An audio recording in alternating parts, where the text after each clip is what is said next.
aman dari gangguannya. Dia nggak beriman. Nabi SAW mengkaitkan keimanan dengan memuliakan, menghormati tetangganya, menghormati tamu yang datang ke rumahnya. Itu mengawasi iman, konsekuensi daripada keimanan. Itu kalau dari kalangan manusia. Bagaimana pula kalau dari kalangan malaikat? Nabi SAW menggambarkan kepada kita, suruh untuk berbuat baik kepada tetangga, berbuat baik kepada tamu yang datang ke rumah. Bagaimana pula dengan malaikat? Allah Jalla wa'ala menyebutkan bahwasanya ada malaikat raqib dan atid di setiap lengan manusia. Di kanan ada raqib, di kiri ada atid, yang mereka siap mencatat apa yang dilakukan oleh manusia tersebut.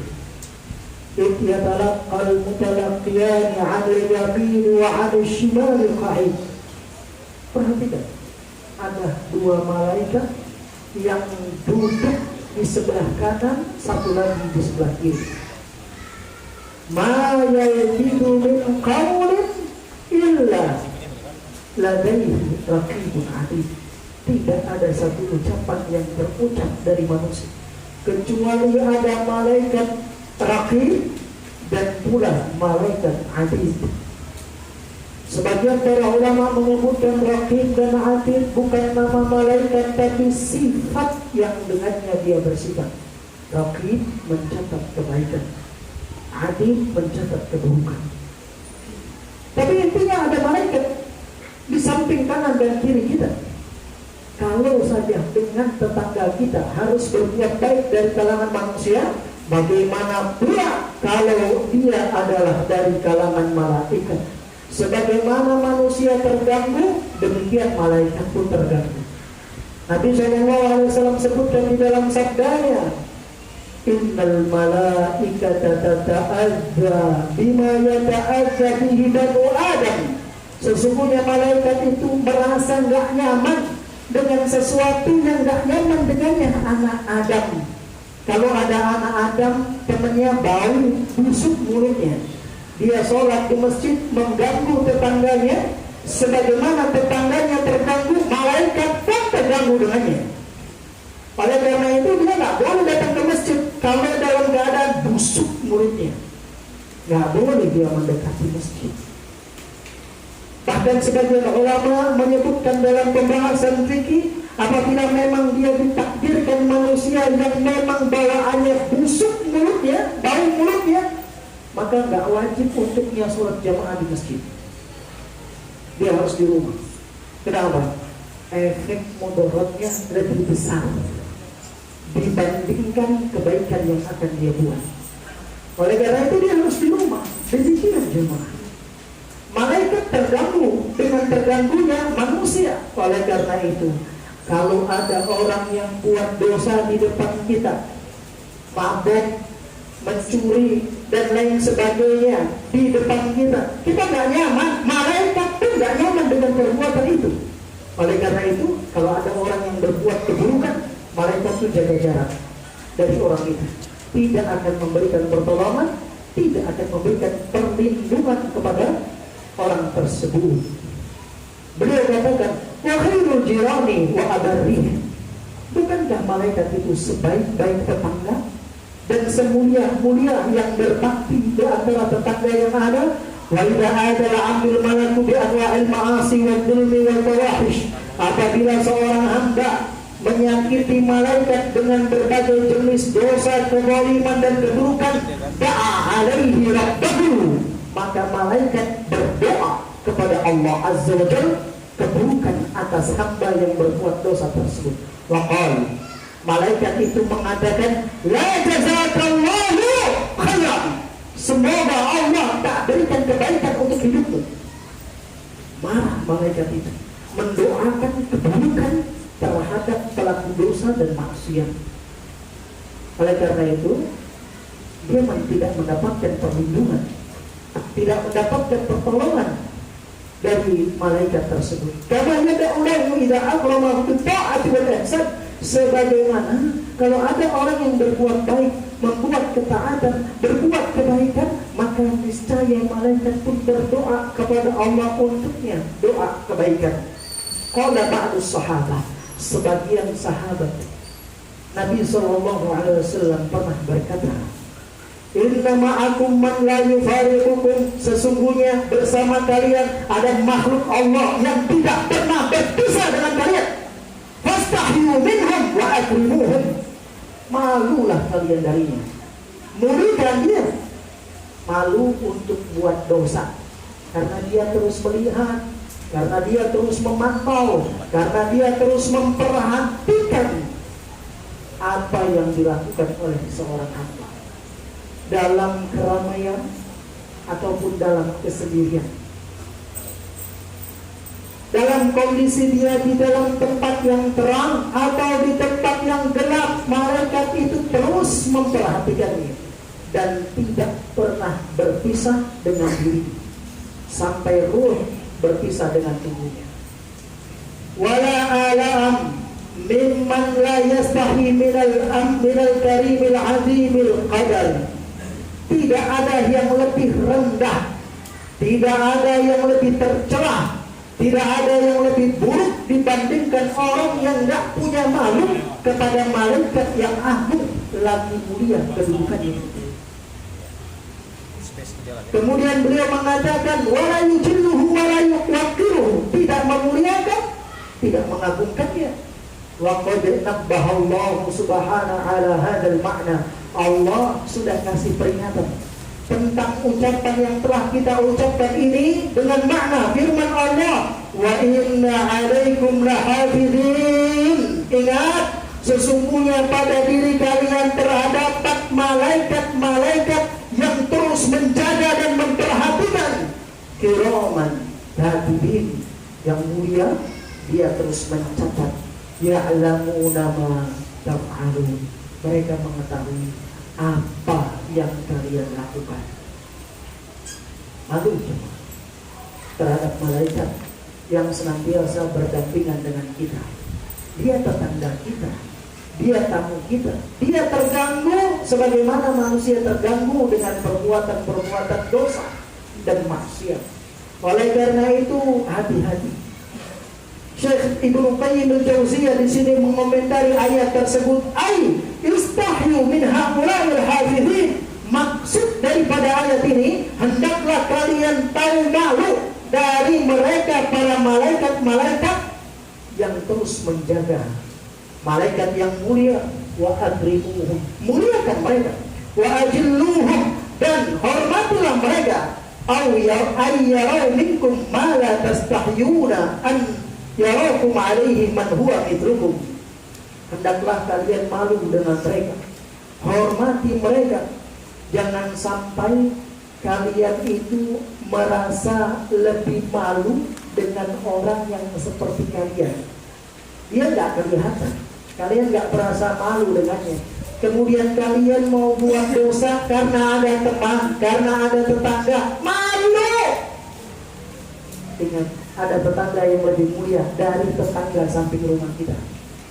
Bukankah terucap dari sebagian manusia yang berkata, kenapa kamu gak buat ini? Malulah nanti dia tetangga, malulah nanti dikata tetangga, malulah nanti diketahuan dengan tetangga. Iya, ingat, di sana ada makhluk yang lebih pantas kita malu dengannya.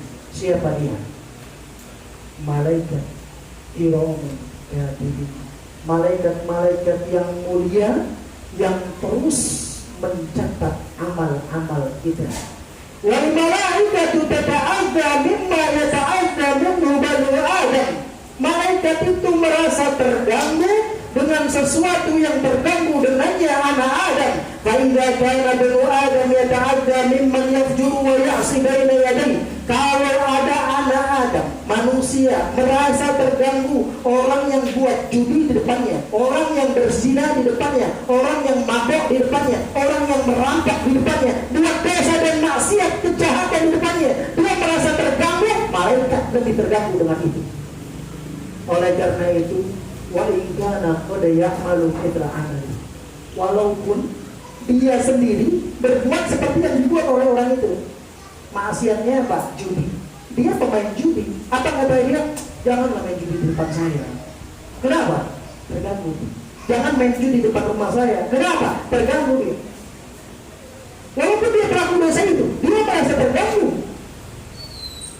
Malaikat lebih utama merasa terganggu dengan demikian. Kemudian beliau mengatakan, "Kama dhannu bi adal malaikatil kiramil katibin." Bagaimana pula apabila seorang hamba mengganggu terhadap malaikat-malaikat yang mulia yang terus mencatat amalan-amalan hamba. Wallahul musta'an. Hanya kepada Allah kita memohon pertolongan. Selanjutnya, al-ma'asi sababul halaki fid dunya wal akhirah. Maksiat menjadi penyebab kebinasaan dunia dan akhirat. Wa min uqubatiha, dan di antara hukuman dosa dan maksiat, annaha tastajlibu mawadda halakil 'abdi fid dunya wa akhiratih. Bahwasanya dosa dan maksiat dapat mendatangkan unsur kebinasaan dalam kehidupan dunia dan akhiratnya.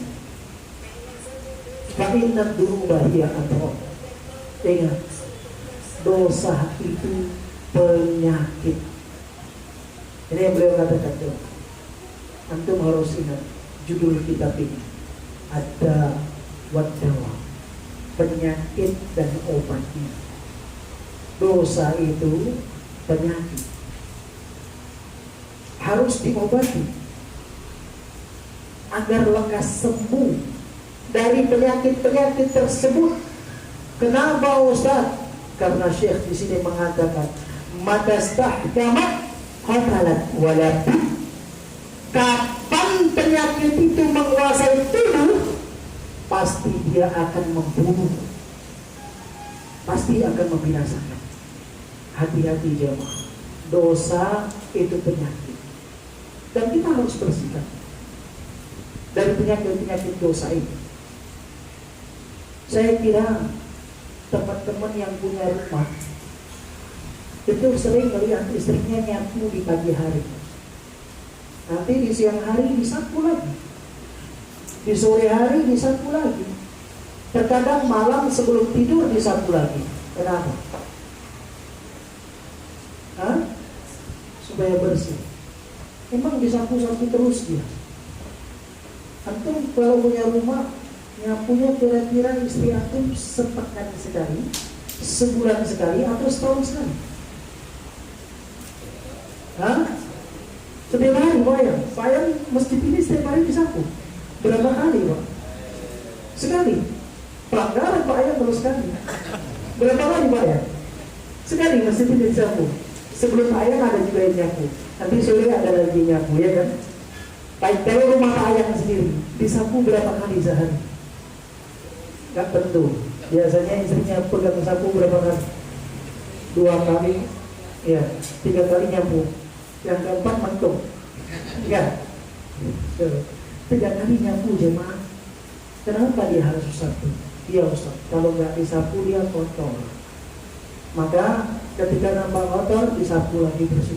Pertanyaannya, kalau rumah itu nggak dipakai, setelah setahun mau disapu atau tidak? Ketika mau dipakai, tetap dia mau disapu Ustaz. Kenapa? Kotor. Itulah kita jemaah. Itulah kita. Kalau kita melihat rumah yang kotor, kita mau sapu bersih. Wajah yang kotor, kita mungkin cuci muka. Gak cukup dengan air, kita ambil sabun, kita bersihkan. Demikian. Kalau lihat baju putih kita kotor, mungkin kita rendam, kita cuci. Gak cukup dengan deterjen, kita tambah dengan Biglin. Biar supaya kinclong, biar supaya bersih. Itu fisik jemaah, itu fisik jemaah, itu yang kita lihat jemaah. Hati itu pun demikian. Kata Nabi Sallallahu Alaihi Wasallam, "Idza adnaba al-'abdu nukitat fi qalbihi nuktatun sauda." Kalau hamba buat dosa, hatinya yang putih diletakkan nggak akan hilang titik hitam tersebut sampai dia mau bersihkan dengan apa? Istighfar. Wa idza naza'a wastaghfara saqula qalbu. Kalau dia bersihkan, istighfar dia, kinclong itu hatinya, bersih lagi. Karena kotoran itu akan berkarat apabila dibiarkan. Cermin itu gak pernah bohong jemaah. Antum coba bercermin. Tatkala cermin itu bersih, enak kita bercermin. Coba ketika sudah mulai ada debu, mulai ada kotoran, mungkin kita bertanya kepada istri, kenapa ini gak terang lagi? Ya, karena ada kotoran.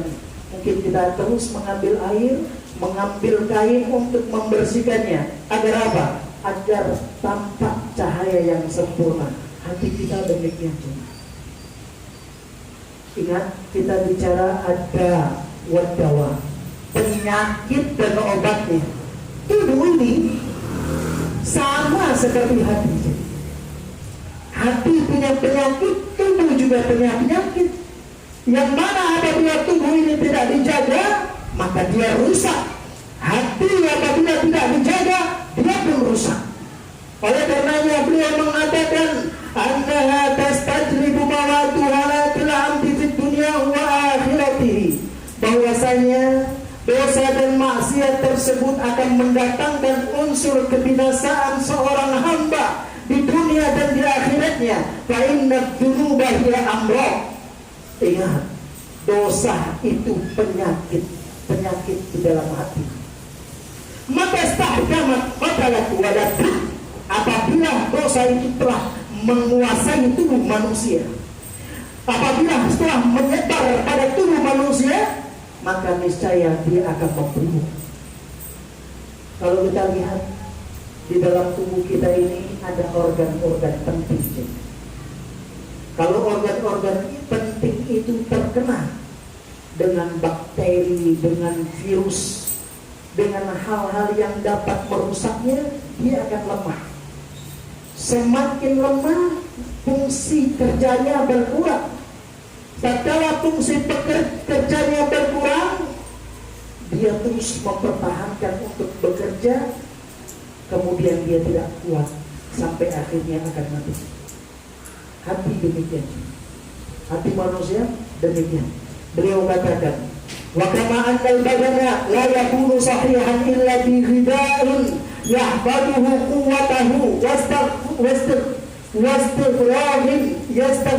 yastaghfiruhu bihal mawadul fasidah wal akhlaqal rabi'ah allati mata ghalabat alaihi afsadatuhu. Sebagaimana tubuh manusia tidak akan menjadi sehat tubuh manusia kecuali dengan gizi yang menjaga kekuatannya dan membersihkan segala zat perusak yang dapat merusak tubuh tersebut. Apabila zat itu telah menguasai tubuh, maka dia akan merusak badan. Jemaah, jangan sampai hati kita terkubur dalam jasad kita. Jasad itu menjadi kuburan untuk hati yang telah mati. Jangan sampai. Ada manusia-manusia jasadnya indah, hatinya sudah mati. Ada yang jasadnya indah, hatinya sudah busuk. Yang tadinya dia harusnya menghidupkan hatinya, karena dosa dan maksiat yang terus hinggap pada tubuhnya, mengotori hatinya, sehingga hati itu pun melemah dan terjatuh kepada penyakit-penyakit yang membahayakan dirinya sampai kepada kebinasaan dan kematian. Demikian tubuh manusia. Ada leher, ada ginjal, ada paru, ada jantung. Semua itu kalau kita perhatikan, kalau dia sudah kena penyakit, satu persatu fungsinya berkurang. Tatkala fungsi sudah berkurang, maka kerja dia tidak optimal. Dia mudah lemah, dia mudah letih. Kalau dipaksa, beresiko kepada kebinasaan, kepada kehancuran, kepada kematian. Tubuh kita seperti itu, dan hati kita seperti itu. Karena tubuh kita semuanya diciptakan dari benda yang sama. Kita semua punya hati, kita juga punya tubuh yang sama. Karena bahan penciptaannya sama, yang Allah Jalla wa'ala sebutkan. Kemudian beliau mengatakan, yastafrihu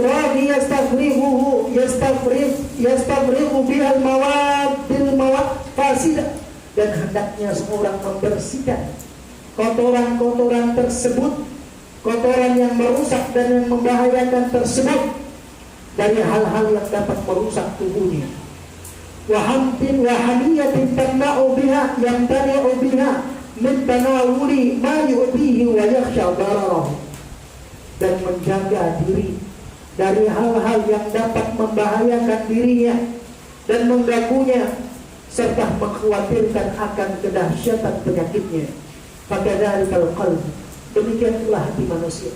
La tatimmu hayatuhu illa birida'in minal iman, tidak akan sempurna kehidupan hati manusia kecuali dengan gizi keimanan. Ini yang pertama.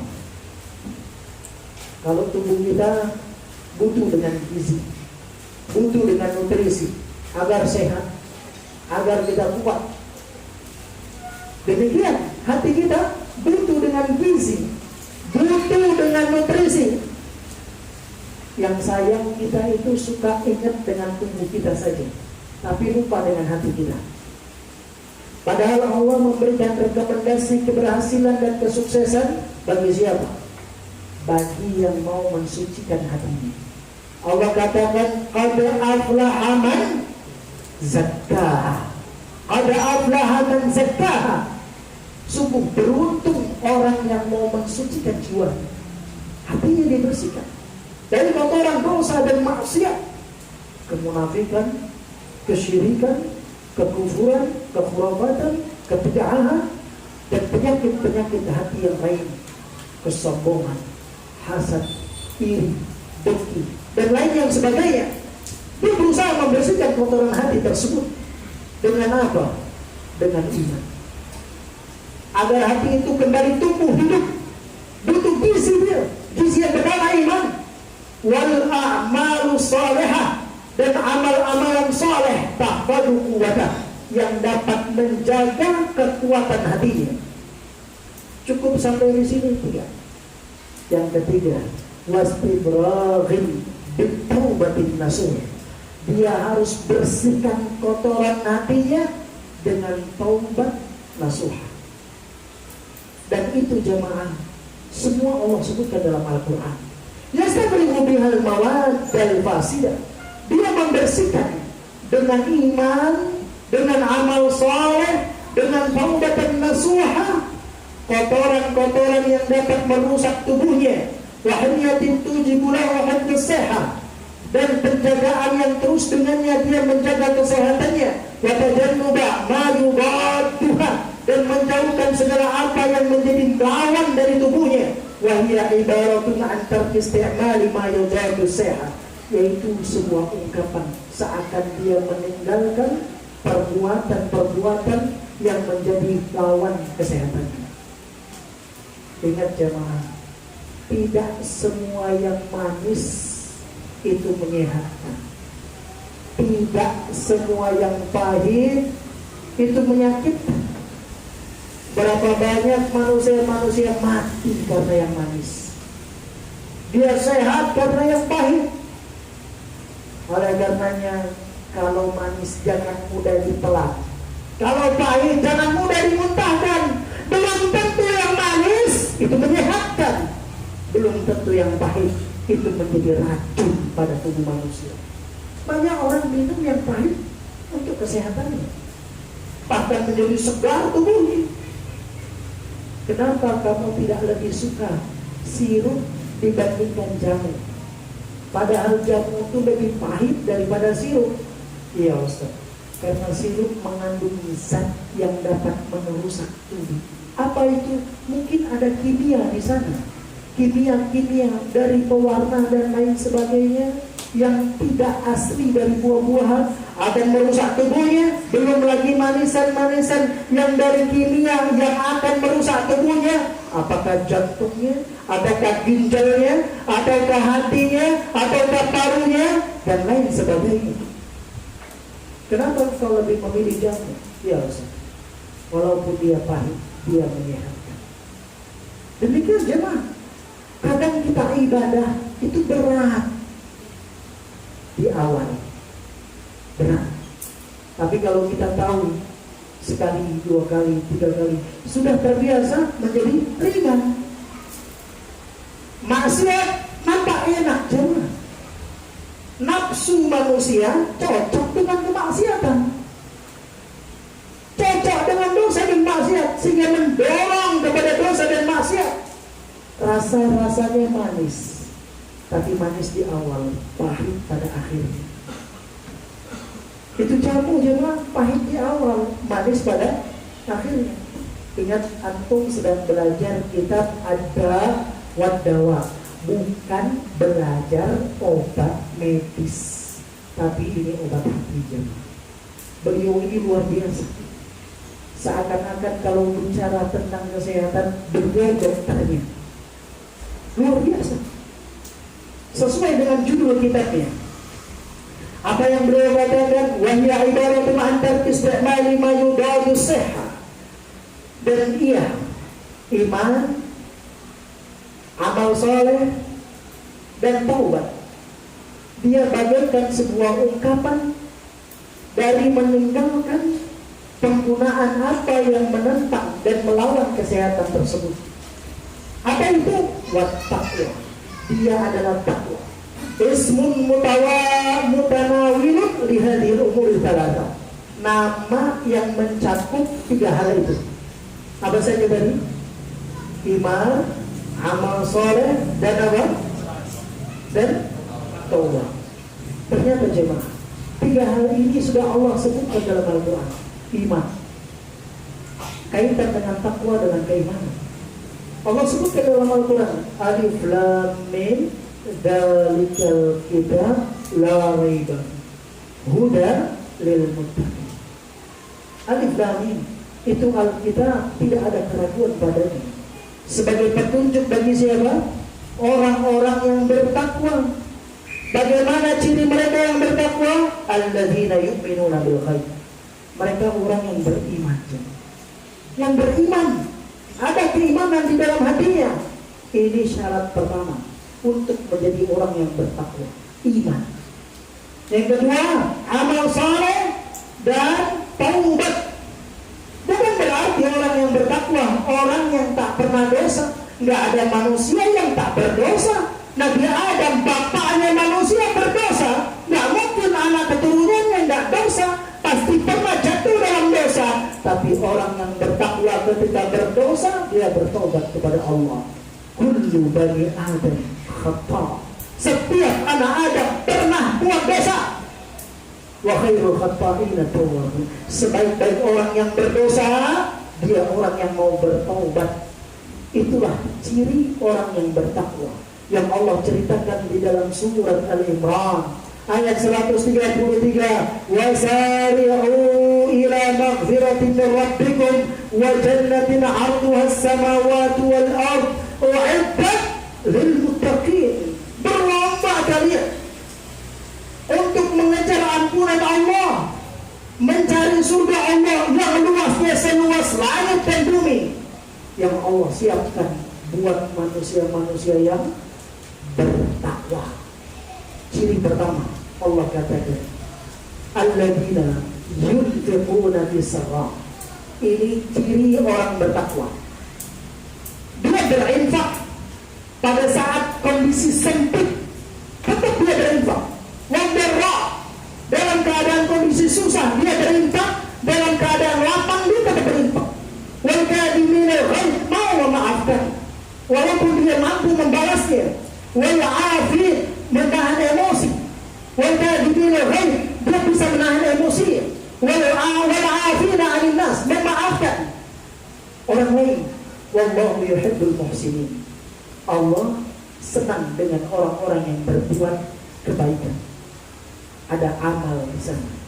Amal soleh. Ini contoh amal soleh yang Allah sebutkan untuk orang-orang yang bertakwa. Selanjutnya, kalau dia buat dosa, kalau dia jatuh dosa, jatuh tergelincir, tergelimang di dalam jerembak dosa, apa yang dia buat? Walladzina idza fa'alu fahishatan aw dhalamu anfusahum dzakarullah. Dan mereka orang-orang yang apabila jatuh dalam kekejian, dalam dosa, atau mereka mendolimi atas diri mereka sendiri, mereka ingat Allah. Setelah dia ingat kepada Allah, wastaghfaru lidzunubihim, mereka minta ampun atas dosa yang mereka buat. Taubat mereka jemaah. Jadi terkumpul 3 hal. Apa saja? Iman, amal soleh, dan taubat. Inilah kesimpulan daripada takwa. Yang kita kenal, setiap khutbah Jumat itu khatib. Di antara syarat sahnya khutbah Jumat ada wasiatut takwa, wasiat bertakwa kepada Allah. Yang selama ini mungkin kita nggak mengerti apa maksud takwa itu. Ini yang diinginkan. Adanya iman, amal soleh, taubat terhadap dosa dan maksiat yang kita lakukan. Terus bertobat kepada Allah Azza wa Jalla. Kalau dia buat dosa, dia sudah bertobat, dia tidak melanjutkan dosa yang pernah dia buat. Berusaha untuk menghindar dari dosa-dosa tersebut. Olehnya beliau mengatakan, wa taqwa ismun mutanawilun li hadhil umuri tsalatsa. Yang namanya takwa itu adalah nama yang mencakup akan 3 hal tersebut. Apa saja? Iman, amal soleh, dan taubatan nasuha. Ingat, ketakwaan seseorang terkait dengan keimanan. Semakin kuat iman, semakin kuat takwanya. Oleh karena itu, beliau berikan garis lurus, fama fata minha fata minat taqwa bil qadri. Satu yang hilang dari 3 hal itu, imannya, atau amal solehnya, atau taubatnya hilang dari dirinya, maka hilang sebagian daripada ketakwaannya. Sesuai kadarnya. Dan dosa ada kadarnya masing-masing. Iman juga terkadang naik, terkadang turun, terkadang bisa hilang. Oleh karena itu, Nabi SAW ingatkan kepada kita semua, jaddidu imanakum, perbaiki terus kalian untuk keimanan kalian itu. Sallallahu an yujaddida imanakum, mintalah kepada Allah agar Allah memperbaharui iman kalian. Kenapa? Karena iman itu akan usang seperti usangnya pakaian. Dia akan usang jemaah, harus diperbaharui terus, dikuatkan terus keimanan tersebut dengan amal soleh dan ketakwaan kepada Allah Azza wa Jalla. Terus dia bersemangat untuk melakukan ketaatan-ketaatan dan kebaikan. Baik jemaah sekalian, beliau mengatakan sedikit lagi. Sudah waktu azan? Sudah. InsyaAllah kita akan lanjutkan di pertemuan yang akan datang terkait tentang keimanan serta ketakwaan. Billahi taufiq wa sallallahu ala Muhammadin wa ala alihi wa sahbihi wa sallam. Subhanakallahumma wa bihamdika asyhadu an la ilaha illa anta astaghfiruka wa atubu ilaik. Assalamualaikum warahmatullahi wabarakatuh.